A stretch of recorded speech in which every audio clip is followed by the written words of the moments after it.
안녕하세요. 인간한테는 지우고 싶은 기억이 하나씩은 있습니다. 턴에이 건담에서 전쟁이 지속해온 어두운 과거사를 뜻하는 흑역사는 잃고 싶은 기억이라는 의미로 일상생활에 녹아들었습니다. 오랜 역사를 가진 애니메이션에도 많은 흑역사들이 존재했습니다. 이번 시간에는 그런 흑역사 중에서도 큰 파장을 불러온 흑역사들에 대해 알아봅시다.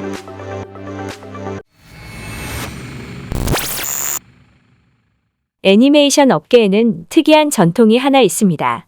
다른 작화는 다 망쳐도 양배추만큼은 높은 작화를 유지하는 것입니다.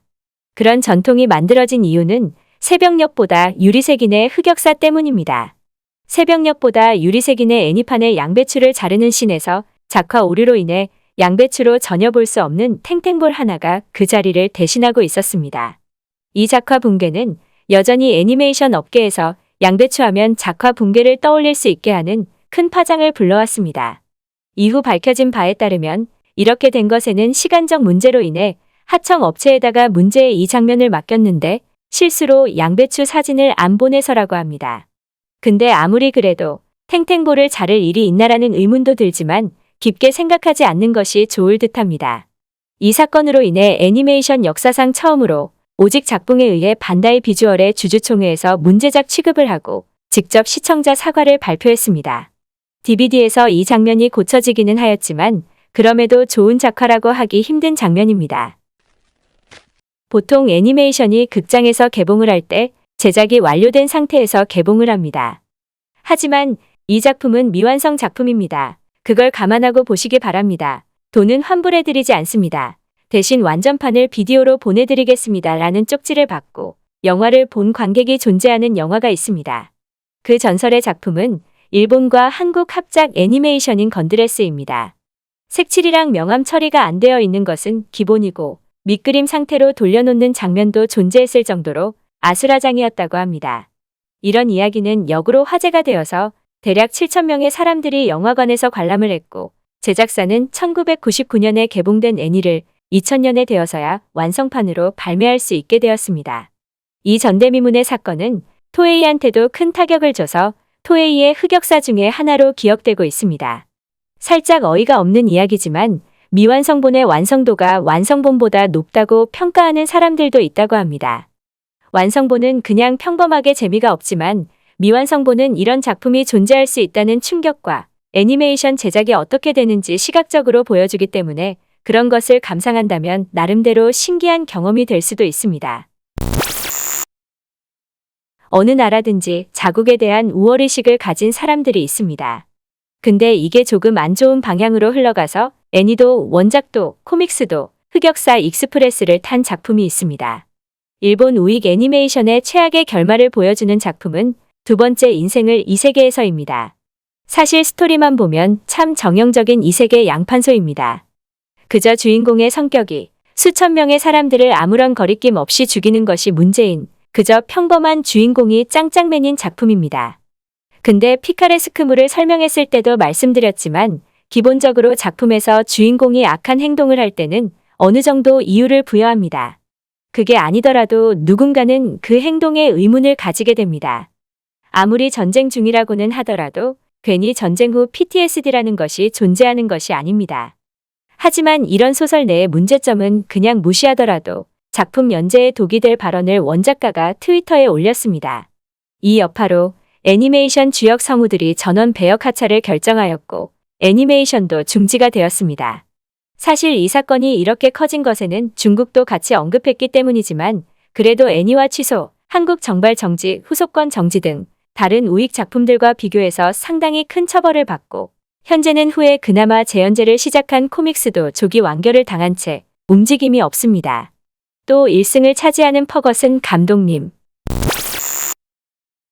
애니메이션은 그것을 제작하는 사람들의 입김이 상당히 많이 들어갑니다. 사실 보는 사람은 아니지만 만드는 사람한테 있어서 애니는 돈이라는 인식이 있기 때문에 안 그럴 수 없습니다. 하지만 오히려 높으신 분들의 간섭이 간신히 관 밖에 나온 작품을 다시 관짝에 넣고 못을 박아 바다에 수장시킨 결과를 냈습니다. 그 안타까운 작품은 한때 기적을 일으킨 케모노 프렌즈입니다. 사건의 전말은 이렇습니다. 일기의 성공적인 흥행 이후 2기 제작을 결정한 카도카와는 뜬금없이 1기 스태프를 자르고 새로운 스태프로 그 자리를 채웠습니다. 제작사에서 스태프를 교체하는 것이 아예 없는 것은 아니지만 보통 작품의 퀄리티가 안 좋아서 더 좋게 하기 위해 바꾸지 큰 흥행을 이룬 작품의 스태프를 교체하는 일은 거의 없습니다. 특히 프랜차이즈의 힘을 입어 흥행한 작품이 아니라 온전히 감독과 스태프의 능력에 의해 성공을 한 경우에는 그 스태프가 자발적으로 나간 것이 아니라 잘린 경우 그 다음 주자로 온 스태프들은 그 이상의 성공을 하지 않으면 팬들한테 엄청난 비판을 듣습니다. 하지만 카도카와는 스태프를 바꾸고 2기를 방영했고 2기는 최악의 애니메이션이라는 오명만 입은 채 케모노 프렌즈는 다시 관짝 문을 닫고 사람들의 기억 속으로 사라졌습니다. 이 문제 때문에 2기가 흑역사가 된 것이라고 이해하셨을 수 있지만 2기는 케모노 프렌즈 프랜차이즈가 아니라 다른 작품이었어도 그냥 망했을 겁니다. 스토리에 문제점이 너무 많아서 따로 동영상 하나를 만들어도 다 설명할 수 없습니다. 작품이 방영을 하고 이벤트도 개최해서 나쁘지 않게 진행되고 있다가 뜻밖의 마녀사냥에 의해 논란이 된 작품은 하트 커넥트입니다. 한국에서는 여전히 성우 왕따 사건으로 기억하고 계실 분들이 많을 듯하지만 사실 이 사건의 전말은 일본의 디시인사이드라고 할 수 있는 마토메 사이트, 니코동, 그리고 후타바 채널의 마녀사냥이었습니다. 성우 이츠키 미츠히로를 왕따시키는 몰래 카메라로 퍼진 이 이벤트는 처음 방영이 되었을 때는 시청자들 사이에서 논란은커녕 오히려 호평만 있었습니다. 한국의 정서와는 살짝 다르지만 일본 방송에서는 상당히 위험한 장난이 자주 나오는 편입니다. 하지만 이 몰래 카메라에서 활용되었던 장난은 위험하다는 논란이 없는 비교적 건전한 장난이었고 해당 성우와 관련자들 모두 이 이후에도 몰래 카메라에 대해 위험했다는 언급이 없었습니다. 또한 이 논란에 관해 피해자라고 알려진 이츠키 미츠히로는 그 당시 실시간으로 시청했던 시청자들에 대해 그 당시에는 아무런 비판을 하지 않다가 오히려 새 사이트에서 이것에 관한 이야기를 꺼낸 후에야 언급을 한다고 비판했습니다. 결국 일본에서는 이 사건이 지나치게 과장되었다는 주장이 나왔고 주동자 중 한 사이트였던 니코니코 동화는 관련 백과 문서명을 바꿨습니다. 하지만 일본과 다르게 이런 장난에 익숙하지 않고 이런 정보를 쉽게 접하지 못하는 한국에서는 여전히 왕따가 존재했다고 기억하는 사람도 있습니다. 작품 자체가 준수한 퀄리티의 좋은 작품임에도 마녀사냥에 의해 안 좋은 의미로 이미지가 굳어버렸으니 사실 진짜 피해자는 이 작품의 원작가일 것입니다. 일본 이야기만 했으니 한국 애니메이션 이야기도 하겠습니다. 2019년 한 애니메이션의 PV가 떴습니다. 웹툰을 원작으로 하는 시타를 위하여는 오랜만에 한국에서 제작한 성인 타겟 애니메이션이었던 만큼 애니메이션 팬들 사이에서 화제를 불러왔습니다.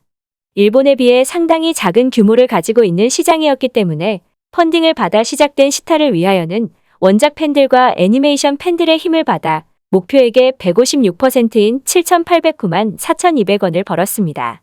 펀딩도 성공했고 PV도 이런저런 잡음은 있었으나 그래도 나름대로 나쁘지 않은 퀄리티로 제작되어 많은 팬들이 기대를 하고 있었습니다. 그렇게 2020년 2월에 나온 1화는 기다린 팬들에게 큰 물음표를 띄웠습니다. 4분 정도밖에 안 되는 선공개 분량이라고 해도 믿을 수 있는 분량이었는데 그래도 이 당시만 해도 감독이 2화 이후부터 길어질 것이라 해서 넘어가는 사람들이 많았습니다. 그러다가 6월 1일 애니메이션 제작이 무기한 연기되었다라는 말과 함께 환불 절차에 들어갈 것이라는 내용이 올라옵니다. 얌전히 환불을 했으면 큰 논란이 되지 않았겠지만 환불 과정에서 문제가 생깁니다. 분명히 환불을 하겠다고 하였으나 아무런 움직임이 없었고 텀블벅 측에서도 제작사에 연락을 시도한 결과 누구와도 연락이 되지 않았다는 답변이 돌아왔습니다. 8월에 쇽스튜디오 유튜브 채널이 예고도 없이 폭파되었고 그 후 11월까지 아무런 정보가 나오지 않았습니다. 11월이 되어서야 대표는 3천만 원이 남아있던 시점에서 환불과 파산 중 파산을 선택했다는 듯이 말했습니다. 하지만 이런 상황에서는 펀딩 참여자들에게 양해를 구한 후에 행동을 하는 것이 더 적절한 행동이었을 것입니다. 어찌되었던 2021년이 되어서야 채권 신고자들에 대한 환불이 완료되었다고 합니다. 그 금액은 11만 5천 원 후원자를 기준으로 계산할 경우 5,512원 정도였습니다. 누구에게나 잊고 싶은 기억이 있습니다. 그 기억이 자의에 의해 만들어진 경우도 있지만 타의에 의해 만들어진 경우도 있습니다. 하지만 어찌되었던 두 번 다시 있어서는 안 될 사건인 것은 맞습니다. 그런 의미에서 여러분들이 알고 계신 애니메이션 업계의 다양한 흑역사 사건들이 있다면 댓글로 알려주세요. 또한 만약 여러분들이 궁금하신 주제나 장르가 있다면 역시 댓글로 알려주세요. 그럼 새로운 영상으로 찾아뵙겠습니다. 만약 가능하면 구독과 좋아요 부탁합니다. 그럼 시청해주셔서 감사합니다.